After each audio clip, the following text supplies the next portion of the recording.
Bonsoir à tous, c'est l'heure d'une nouvelle semaine d'information locale sur TV 78. Bienvenue dans cette édition. Tout de suite, les titres de ce lundi 30 avril. Demain, c'est le 1er mai, jour de la fête du travail. Vous n'échapperez pas, comme chaque année, à la tradition du muguet. Le rendez-vous se prépare chez les fleuristes, mais aussi dans les sections locales du Parti communiste des Yvelines. Une vente non négligeable pour la santé financière de la fédération. Le 10 mai, c'est la journée nationale des mémoires de la traite, de l'esclavage et de leurs abolitions. À cette occasion, une semaine spéciale sur la thématique est organisée à Saint-Quentin en Yvelines. La 10e édition débute vendredi. Nous en parlons avec Marilyn Luzieux, secrétaire du collectif qui organise cet événement. Et puis la 15e prairiale se déroulait ce week-end à Montigny-le-Bretonneux. Près de 15 000 visiteurs se sont rendus à la ferme du Manet. Des fonds ont été récoltés pour financer un chien guide d'aveugle. Reportage. Autre invité de ce journal, Gilles Moutier, hypodiacre de la paroisse orthodoxe Saint-Jean, Cassien et Sainte-Geneviève. Elle est installée à Trappes depuis 2012. C'est à suivre dans ce journal. Avant de développer ses titres, il se retire temporairement pour raison de santé. Le maire sans étiquette de Coignères, Jean-Pierre Sevestre, a vu son état s'aggraver soudainement ce week-end. Il ne sera donc pas en mesure d'assurer ses fonctions d'édile et de vice-président de Saint-Quentin en Yvelines dans les prochaines semaines. Conséquence, le conseil municipal de ce mercredi qui devait lancer le processus de rapprochement entre Coignères et Maurepas est annulé. David Pentier, élu aux finances, assurera les délégations de Jean-Pierre Sevestre jusqu'à la fin du mois de mai au moins. Des bureaux ministériels à Trappes, Marlène Schiappa va délocaliser l'activité de son cabinet pendant 3 jours dans la ville yvelinoise. La secrétaire d'État chargée de l'égalité entre les femmes et les hommes sera sur place mercredi, jeudi et vendredi prochain. Au programme, visite de terrain, rencontre avec les acteurs locaux, élus, associations et entreprises. Et nous reviendrons largement sur la présence de Marlène Schiappa à Trappes dans nos éditions de la semaine. Je vous en parlais dans les titres. En cette veille de 1er mai, les vendeurs de muguet se préparent. Un moment important pour les fleuristes, mais aussi pour le Parti communiste des Yvelines qui organise sa vente traditionnelle. Reportage de Marilène Yapichino, Marion Ptac et Nicolas Dandry. Les cheminots de Versailles, c'est là-bas, Jackie. Le Parti communiste prépare comme chaque année sa vente traditionnelle de brins de muguet. Dans les Yvelines, les adhérents jouent les apprentis fleuristes et préparent les commandes de chaque section. Ça permet tous les ans de rencontrer des gens qu'on ne voit pas spécialement dans nos locaux, mais qui viennent à notre rencontre, ils nous connaissent. 18 sections des Yvelines vendront leurs clochettes demain. La fédération a commandé entre 7 et 10 palettes, car cette vente représente une source de revenus non négligeable pour le parti. Le Parti communiste n'a pas les mêmes moyens que les gros partis politiques qui, eux, engrangent énormément d'argent via les fonds publics. Des brins politiques qui pourront être accompagnés de roses rouges. Alors, pour se différencier des ventes sauvages tolérées le 1er mai, les fleuristes jouent la carte de la qualité. Donc nous, en tant que fleuristes, notre rôle, c'est de rester sur une qualité exemplaire. Donc pour ça, c'est beaucoup plus compliqué et il faut faire très très attention lors de nos achats. La météo humide et fraîche puis très chaude a abîmé les brins de muguet coupés. Sur les halles de Rungis où se fournissent les professionnels, on dénombrait 800 000 brins de moins que l'année précédente. Cette année, le muguet se vendra donc avec racines. Pour qu'il soit beau, au niveau des clochettes, vous voyez, elles sont bien blanches. Il y a encore du bouton. Et puis, elles ne sont pas transparentes du tout. Donc, voilà, ça c'est un très beau muguet, ça. Qu'elles aient un brin communiste ou des racines pour une qualité irréprochable, les clochettes du muguet sonneront la fête du travail et le retour du printemps demain dans toutes les Yvelines. Le 10 mai, c'est la journée nationale des mémoires de la traite, de l'esclavage et de leurs abolitions. À Saint-Quentin en Yvelines, comme chaque année, une semaine de la mémoire de l'esclavage est organisée à cette occasion. La 10e édition se tient du 4 au 10 mai. Avec nous en plateau pour en parler, Marilyn Luzieux, bonsoir. Bonsoir et merci de nous recevoir. Merci à vous d'être venu. Vous êtes la secrétaire du collectif qui organise donc cet événement. C'est le collectif pour la semaine de la mémoire de l'esclavage à Saint-Quentin en Yvelines. Alors, quels sont les objectifs de cet événement? Pourquoi avoir lancé une telle semaine à Saint-Quentin en Yvelines? Alors, ce collectif, il existe. Donc, on est à la 10e édition là, cette année. Et on l'a lancé parce qu'il était important, à la fois en s'appuyant sur la loi Taubira, de donner un peu plus de visibilité. Parce qu'une date du 10 mai qui n'est pas un jour férié ne permettait pas véritablement d'apporter les éléments d'information, de sensibilisation à l'ensemble de la population, tous âges confondus. Voilà. Alors c'est une histoire qui est lourde. Pourquoi c'est important d'entretenir ce devoir de mémoire ? Ça fait partie de l'histoire de la France, qu'on le veuille ou non. Tout pays a des tranches d'histoire un peu plus sombres, et cette tranche un peu plus sombre, sans jeu de mots, il faut l'aborder. Il faut l'aborder, mais l'aborder avec des éléments tangibles, des faits historiques précis, et non pas juste du ressenti. Alors, il faut l'aborder, vous le dites. Et l'idée aussi de cette semaine, c'est que ça soit quelque chose de festif, donc pour aussi parler à tous les publics. Oui, tout à fait. C'est vrai que, comme vous le disiez, c'est lourd, et en particulier pour ceux dont les ancêtres ont été esclaves. Et il peut y avoir une envie de fuir, de ne pas être réduit à cela. Le but n'est pas de les réduire à des descendants d'esclaves, bien au contraire, mais de montrer qu'il y avait une vraie civilisation avant, et qu'après, il y a aussi une culture qui est née aussi de cela.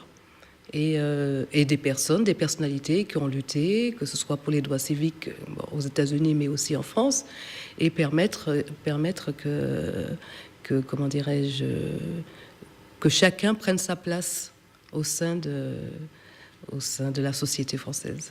Alors pour cette semaine, chaque année, il y a un fil rouge. Cette année, le fil rouge, c'est lutte et engagement d'aujourd'hui pour éradiquer les séquelles de la traite et de l'esclavage dans nos sociétés. Voilà, un fil rouge chaque année. Quelles sont justement les séquelles qui existent encore aujourd'hui et qui sont dues à l'esclavage ? Quelles séquelles on peut voir aujourd'hui ? Il y a quand même toujours la tentation de réduire... il y a les faits un peu racistes, de la vie quotidienne, le singe, vraiment ramener à des postures qui sont désobligeantes, et laissant penser que voilà, ce sont encore des personnes qui n'ont pas d'histoire, qui n'ont pas de culture, qui sont limite des animaux. Ils n'ont quand même pas hésité à le faire pour Madame Taubira, qui est quand même une figure de la société et de la politique. Donc voilà, c'est tout ça. Alors évidemment, c'est vrai que ça peut paraître prétentieux de dire pour éradiquer, et c'est un sujet de longue haleine. Oui. On voit bien aux États-Unis encore, malgré tout, et malgré toutes les luttes conduites, les travers persistent et qui sont lourds de conséquences, parce qu'il y a quand même des personnes tuées. En France, on a quand même des incidents qui arrivent. Bon, beaucoup de jeunes se plaignent d'être... comment dirais-je, d'être victime du faciès, voilà, etc. Donc voilà. Et on a besoin de leur donner une vraie identité, enfin, leur permettre de reconstruire leur identité de manière à justement se construire par rapport à ça et non pas par rapport à l'image qu'on leur envoie. Alors, chaque année, c'est un programme riche que propose cette semaine de la mémoire de l'esclavage à Saint-Quentin en Yvelines. Alors, ça commence pour cette édition vendredi prochain, le 4 mai, par une projection et ce qui sera suivi d'un débat. Ça se passe au Ciné 7 à Elancourt. Voilà, exactement. Et donc, je vous invite à venir.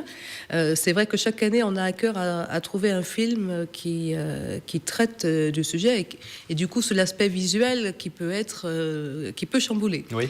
Voilà. Donc on ne laisse pas après partir comme ça, parce que le but c'est pas de générer de la rancœur, des choses comme ça, mais c'est d'accompagner aussi tout ça, mais ne pas se voiler la face. Donc véritablement, c'est ce film qui est parti des écrits de James Baldwin. C'est un début, puisqu'il a eu le temps de mourir avant d'avoir terminé son livre, et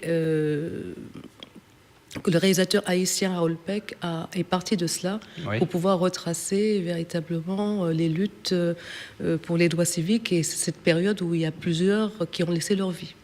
Deux autres programmations que vous vouliez mettre en avant, une conférence qui se déroule le 5 mai. Voilà. Ça se passe à Trappes. Alors à la salle du conseil de l'agglomération. Donc c'est vrai que depuis plusieurs années, cette salle nous est prêtée et c'est devenu un peu notre salle de conférence. D'accord. Et donc là encore, chaque année, nous nous efforçons de faire venir des personnes de qualité, des historiens, des chercheurs qui peuvent nous apporter leur éclairage avec vraiment des éléments tangibles. Donc là encore, je vous invite vivement Enfin, en tout cas, j'invite le public vivement à venir très nombreux assister à cette conférence pour pouvoir poser des questions et pour pouvoir avoir des éclairages et aller plus loin, parce que souvent, nous proposons aussi des livres qui permettent après d'aller plus loin. En 20 secondes, je sais ça va être difficile. Une dernière chose, et ça revient au côté festif dont on parlait tout à l'heure. Il y a une journée sportive qui est organisée à Montigny-le-Bretonneux, gymnase Alain Colas, et ça se passe le 8 mai. Voilà, alors comment dirais-je, le gymnase pareil, le gymnase Alain Colas nous est toujours, et donc nous en remercions la mairie de Montigny, qui chaque année nous prête ce gymnase-là et qui nous permet de proposer un certain nombre d'éléments d'événements sportifs, comment dirais-je, du basket, du stretching, jumbbell, etc., etc. Mais surtout, il y a toujours une exposition qui est proposée de manière à ce que ce soit pas, comment dirais-je, que ça ne reste pas juste un événement sportif, mais que ce soit relié à cette semaine. Et on profite pour sensibiliser un public plus jeune ou plus sportif, peut-être un peu plus éloigné de ces problématiques-là. Et le programme est en tout cas à retrouver dans son intégralité sur votre site internet. Et je vous invite à aller sur le site du collectif. Qui s'affiche en bas de l'écran. Et n'hésitez pas, téléchargez le programme, faites circuler autour de vous et venez nombreux. Comment dire, il y a aussi donc le 10 mai, donc la journée de clôture. Donc là aussi, nous vous attendons nombreux. Voilà, donc le programme à retrouver sur le site internet. Merci en tout cas à Marilyn Lusieux d'avoir été avec nous pour parler de cette semaine de la mémoire de l'esclavage à Saint-Quentin en Yvelines. Saint-Quentin en Yvelines, toujours où il y a une nouvelle étape franchie pour les travaux du pont Chouleur. Il relie la Verrière à Maurepas en passant au-dessus de la Nationale 10. Ce samedi, les ouvriers ont coulé le béton sur le nouveau tablier du pont. Les détails avec ce sujet de Nicolas Kirillovitz. La dernière phase des travaux du pont Chouleur est enclenchée. La nouvelle partie du pont a été bétonnée par les ouvriers, une épaisseur de 70 cm coulée sur le tablier. Il y a des équipes qui vibrent le béton, parce que le béton, il faut qu'il soit vibré pour faire sortir les bulles d'air. Et il y a d'autres équipes qui sont en train de faire le talochage, qu'on appelle couramment des dallagistes, et pour avoir une surface vraiment lisse, une finition vraiment lisse. Pour rappel, cette partie du pont sera destinée à la circulation des bus dans les deux sens, avec l'objectif de fluidifier le trafic routier sur cet itinéraire. C'est la dernière étape où on a vraiment du béton. Et après, derrière, on va passer ce qu'on appelle les finitions, donc la mise en place de l'étanchéité, la mise en place des garde-corps périphériques et l'habillage en termes de serrurerie, donc les corniches extérieures. Et donc tout ça, ça nous amène, si vous voulez, en gros, le pont, il serait circulable en septembre 2018. Les ouvriers entameront à ce moment-là une phase de rénovation du pont existant. La circulation se fera sur la nouvelle partie de l'infrastructure. L'ensemble des travaux devrait se terminer à la fin de l'année 2018. Et j'accueille à présent sur ce plateau Gilles Moutier, bonsoir. Bonsoir, merci de m'inviter. Vous êtes l'hypodiacre de la paroisse orthodoxe Saint-Jean-Cassien-Sainte-Geneviève, une paroisse donc de Saint-Quentin en Yvelines. Elle a été fondée au début des années 2000. L'installation à Saint-Quentin en Yvelines s'est déroulée en 2012. Alors Nicolas Dandry a assisté hier dimanche à une messe de votre communauté. La voix de ce reportage est signée Mélanie Poquet.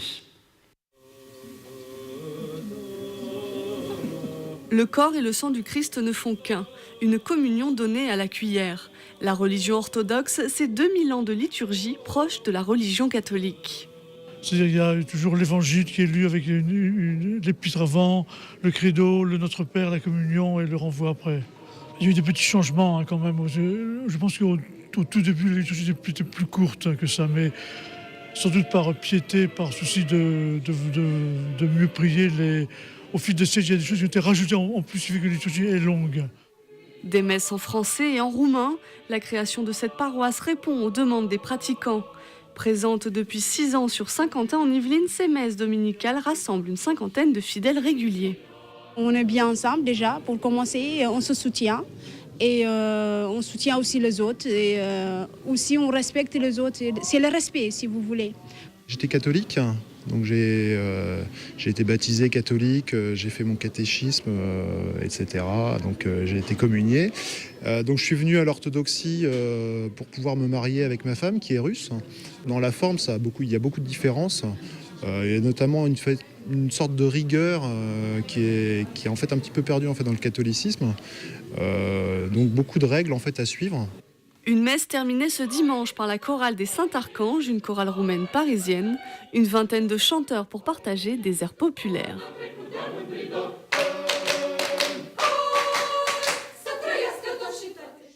Et pour parler de la présence orthodoxe à Saint-Quentin en Yvelines, Gilles Moutier est avec nous. Je rappelle que vous êtes l'hypodiacre de la paroisse Saint-Jean-Cassien-Sainte-Geneviève, qui est donc présente sur le territoire. Vous êtes également, et c'est votre activité professionnelle, physicien nucléaire. Oui. La religion et les sciences peuvent tout à fait aller ensemble. Écoutez, j'en suis l'illustration et je pense que je ne suis pas la seule illustration. Je connais un certain nombre de personnes qui ont effectivement des professions dans le domaine de la recherche, des sciences dites dures. Et ça n'est absolument pas incompatible. Bien au contraire, lorsqu'on lit les évangiles, de nombreuses fois, le Christ explique qu'il faut utiliser sa raison aussi pour faire la différence entre ce qui est faux et entre ce qui est vrai, et que la raison permet de trier le bon grain de l'ivraie. Donc je reprécise juste, parce que je ne l'ai pas dit en début d'entretien, que cette paroisse est bien sûr située à Saint-Quentin-en-Yvelines, sur la commune de Trappes. Alors ça permet aussi de souligner au travers de votre profession, là c'est une différence avec le catholicisme, le clergé orthodoxe n'est pas salarié de l'Église, il a une profession à côté, le clergé a une profession à côté. Alors c'est vrai en France, c'est moins vrai dans les pays d'Europe de l'Est où l'orthodoxie est présente depuis 2000 ans et qui est restée présente pendant 2000 ans. C'est par contre vrai en France parce que l'orthodoxie est une petite communauté qui n'a pas forcément les moyens de subvenir à son clergé. Donc le clergé, les prêtres, les diacres, effectivement travaillent pour la plupart d'entre eux en journée, sauf à être en retraite, ce qui les empêche d'être présents 24 heures sur 24 dans leur communauté. Oui. Autre différence par rapport aux catholiques, le clergé est marié et dans certains pays c'est même obligatoire, si oui, j'ai bien compris. Absolument. L'orthodoxie, la doxie c'est la voie, c'est la vérité. Ortho c'est droite, donc c'est la ligne droite, la voie droite qui n'a pas varié depuis le Christ et les apôtres. Oui. Et donc la tradition a continué et depuis l'origine, le clergé, de type rabbinique au départ, était marié, et donc le clergé continue à être marié, effectivement. C'est aussi, une des raisons est aussi de dire comment avoir une activité pastorale, c'est-à-dire comprendre les paroissiens et les conseillers si on ne vit pas en même temps la vie qu'eux-mêmes mènent. Donc oui, effectivement, le clergé est marié. Une fois qu'il est ordonné, il ne peut plus ni se marier s'il n'était pas marié, évidemment pas divorcer s'il est marié et qu'il le souhaitait. D'accord. Alors parlons de l'organisation maintenant de l'orthodoxie en France. Votre paroisse dépend du patriarcat roumain.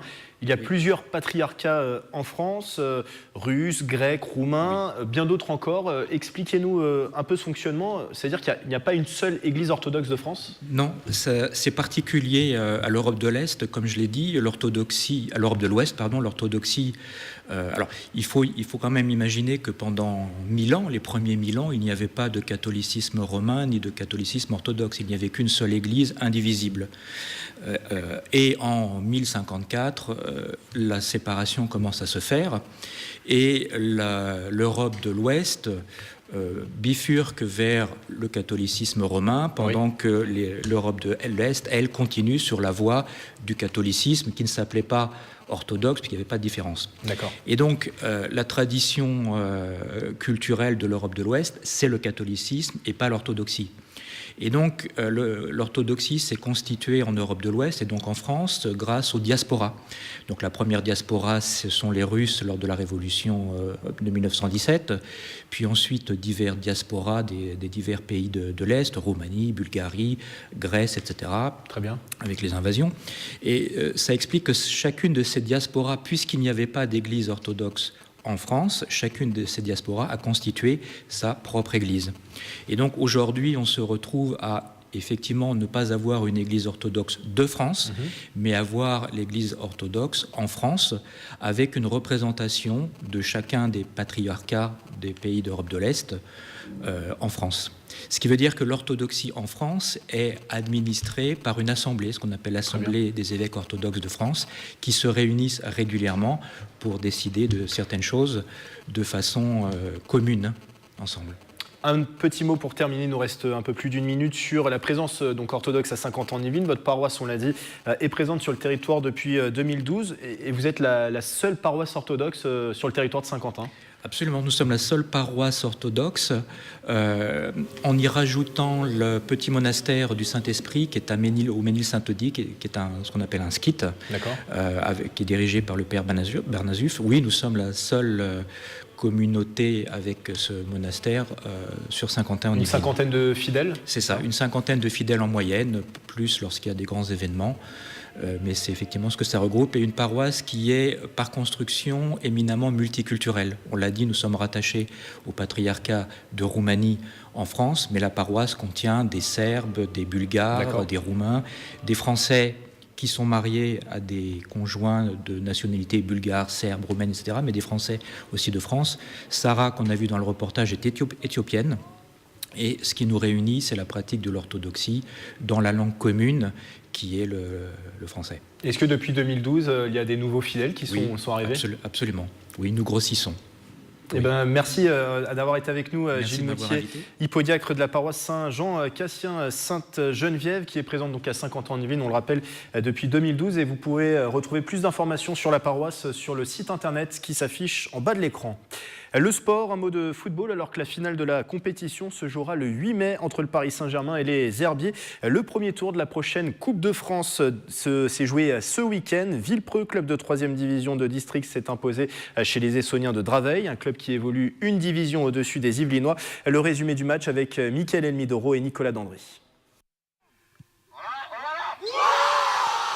Une victoire au bout du suspense, Villepreux a réussi à se qualifier pour le deuxième tour de la Coupe de France grâce à ce coup franc zidanesque. Pourtant, rien n'a été simple pour les Villepreusiens face à Draveil. Menés 1-0 et réduits à 10 en début de match, les Rouges ont réagi pour mener 2-1 avant la mi-temps.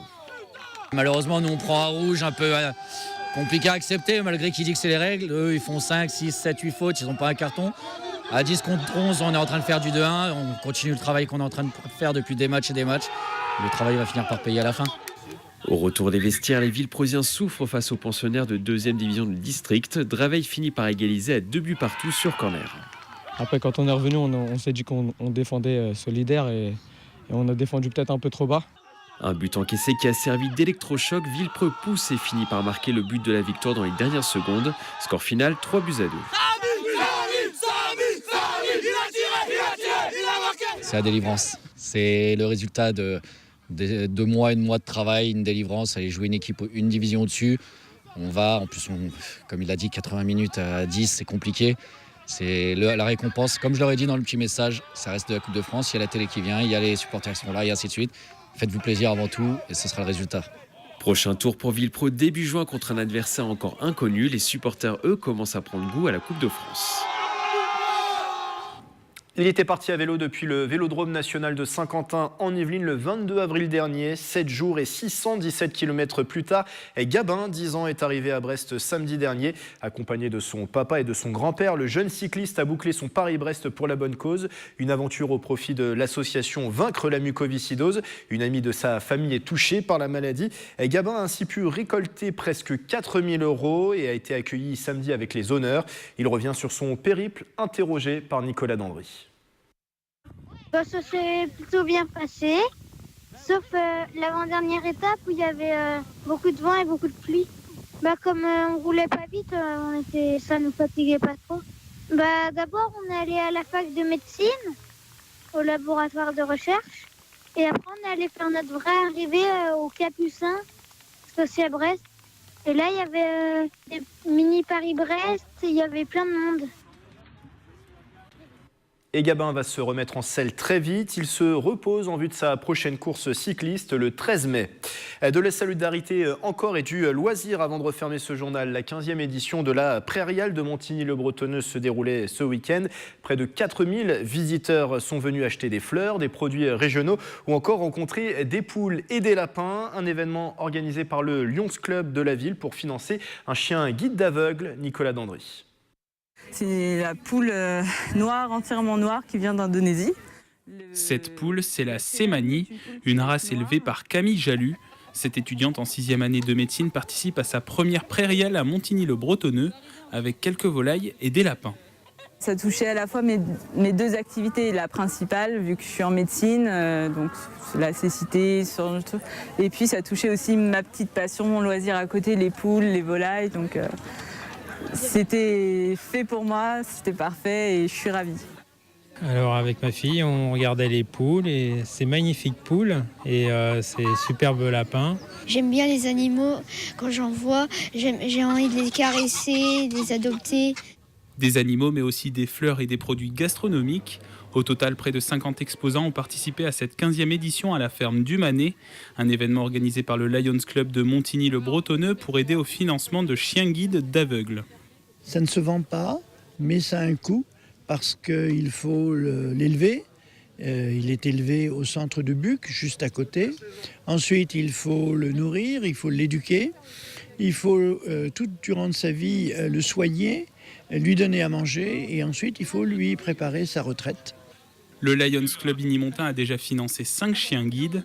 Avec environ 10 000 € collectés lors de la Prairiale 2018, l'organisation va participer au financement d'un 6e compagnon. C'est la fin de ce journal, merci de l'avoir suivi. Replay et reportage à retrouver sur notre site internet et notre application mobile TV78. Belle soirée à tous.